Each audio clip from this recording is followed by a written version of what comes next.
Let's talk container gardening. I'm Donna from Scenic Roots in Sandwich. This is our growing house. You can see we have a ton of flowers growing. They're ready for you, for your containers, your window boxes, and your hanging baskets. I just want to talk about a couple of things and give you some tips on container gardening. Obviously, the first rule is sun versus shade. You don't want to pick out plants that love the shade and you're putting them in full sun, and vice versa. So you really want to pay attention to that. If you're coming in looking for plants for around your pool that need full sun all day long, those are the ones you want to pick. You don't want to force something to try and grow where it doesn't belong. And then the other step is try not to mix plants that need sun and shade in the same container just because you love it, because it will suffer. Same goes for water conditions. If you're doing succulents and like something like portulaca, purslane, dichondria, silver falls, things that like to stay on the drier side, and then you're putting in other things that like to stay a little more damp every day, you're going to drown the succulents and the things that like to stay dry, or you may dry out the other side of it. So those are the two rules that I try to abide by. Other than that, color doesn't matter. You plant what you like. You want to mix reds and pinks and oranges together and that makes you happy, then do that. If you want to do the softer colors like the lavenders and the light pinks and the whites, then you do that. I made the mistake one year of trying to plant softer colors. I'm a hot girl. I love to come home and be invigorated even after a long day of work. I like brights. And the one year I did the softer colors, I would pull into my driveway every year and my shoulders would just go, oh, and I wasn't happy. So you do what makes you happy, not what's gonna make your family happy, not what's gonna make your neighbors happy. You do you, all right? So then it's time to plant. So a couple little rules that you might see floating around is when you're doing a container is a thriller, a spiller, and a filler. Now a thriller is something that's just maybe your favorite color or your favorite plant or something that's large and grand that will stand out in the pot.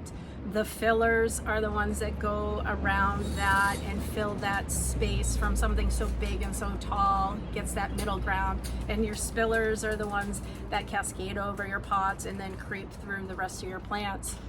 That's always a good way to start. So when you have your plants picked out and you're doing a container, say something like an urn or a whiskey barrel or something big, here's an awesome tip for you is I fill the bottom of my urns with upside down pots or trays or even packing peanuts. And if you have a larger window box, it's super deep, you can fill with upside down pots. It keeps it lighter. Instead of the old school way of using stone in the bottom, you'll be able to pick up your pots and move them around where you want them to be. Certainly use stone if you're in a high wind area and you're worried about them getting blown over. But that's a huge tip that we use here in the garden center, and it helps a lot because most of your annuals, even your vegetables, only need like 8 inches, no more than a foot for root development to grow. So you don't need all that space, and it's a waste of money for you if you're filling it with soil. So I'm going to plant a container for you. I have an urn already filled with soil, and I have some plants already picked out for you. And my thriller is I chose this mandevilla here.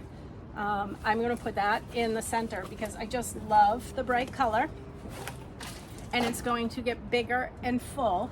Now you can see the root system is fairly new. It's not circling around each other. It doesn't really need to be broken up or scored, but we're going to scratch it up a little bit.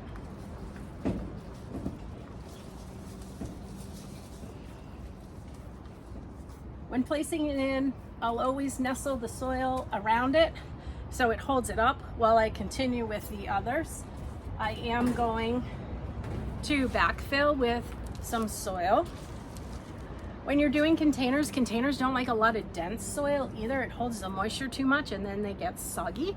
So I like to use a nice nutrient-rich potting soil, but one that has a lighter texture to it too. We use Costa Maine potting soil.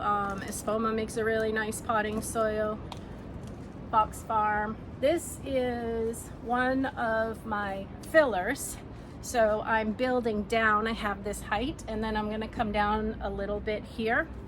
And then this is another one. This is Nemesia, and this guy goes up and out and down a little bit, so it's super cool because it mixes in with everything. Again, root systems are pretty nice here. So I'm going to put this guy in the front like that, and then I'm going to get a cascading petunia like this guy. Put him in the front. I have this Cascade Dichondria, which is called Silver Falls. I'm adding gray, so I'm getting a bigger gray here with the Dusty Miller, and then I'm adding another gray as a cascade to complement the grays and the colors and the textures. It's just about rounding out your colors. Don't like to be so matchy-matchy. I like to bring in a couple different flowers that have the same colors, but they may be different, and there you go. What I do is I backfill with soil, lightly tamp it in. You don't want to really do too heavy on the roots because you do want the roots of the new plants to be able to expand. So I just lightly give a tap and fill in with soil. Get inspired by your local garden centers. Go walk their greenhouses, pick their brain, put things together, put them back, try another one, experiment. Have fun with your colors and your textures and the different types of flowers, and enjoy it for the rest of the season. Have fun planting.